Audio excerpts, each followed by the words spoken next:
Welcome to Lesson 2 of our Introductory Pattern Making course. For this tutorial you will need a bodice sloper pattern from previous lesson, a sheet of tracing paper, several pens, rulers, measuring tape and following body measurements, sleeve length, wrist circumference. We used the measurement equivalent of Italian size 38 as indicated. Our goal for this lesson is the presented image. The basic sleeve sloper.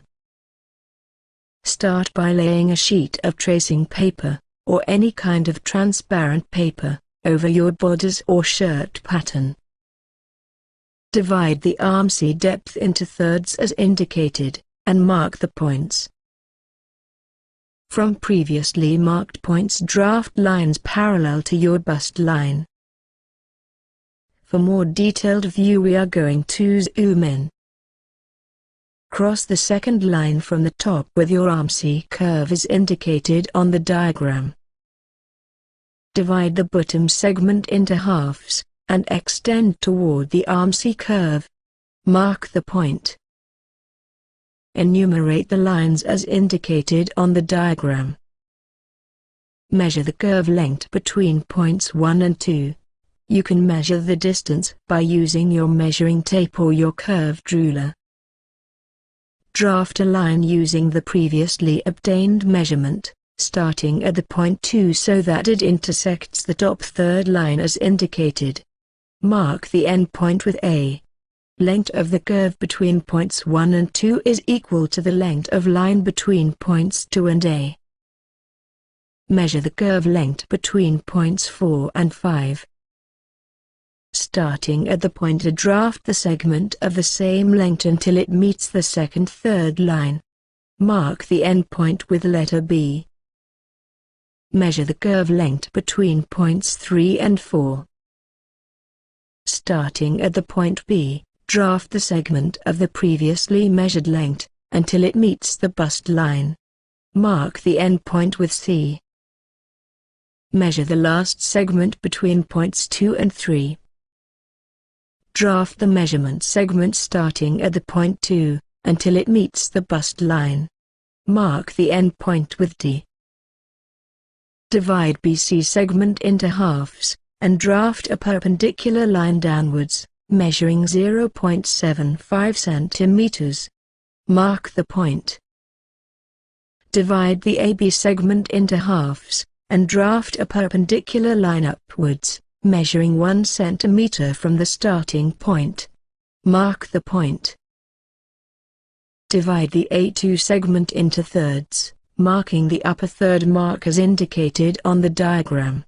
Draft a perpendicular line measuring 2 centimeters from the starting point. Mark the new point.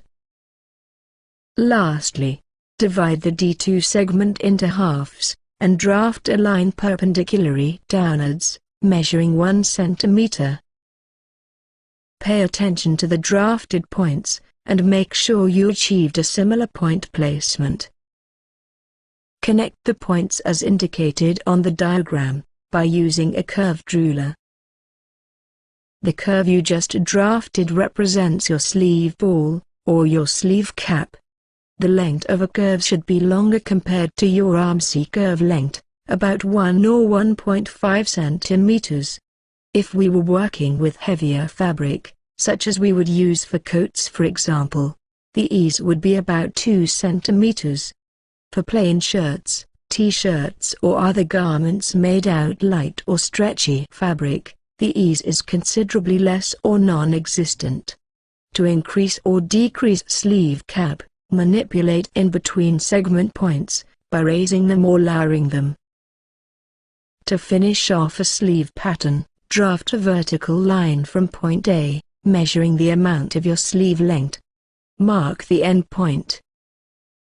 At the bottom point make a horizontal line measuring the amount of your wrist measurement plus 5 centimeters of ease, in case your sleeve doesn't have a cuff. Connect the following points to the curve starting points, and mark out your pattern. At point B, of your sleeve and point number 4, of your arm C, make a double notch, marking the back side of your sleeve. At point 2 of your sleeve and your arm C, make a single notch to mark the front side. You have completed your sleeve pattern.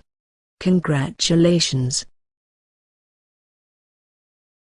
Thank you for watching lesson 2. Subscribe to stay tuned for more.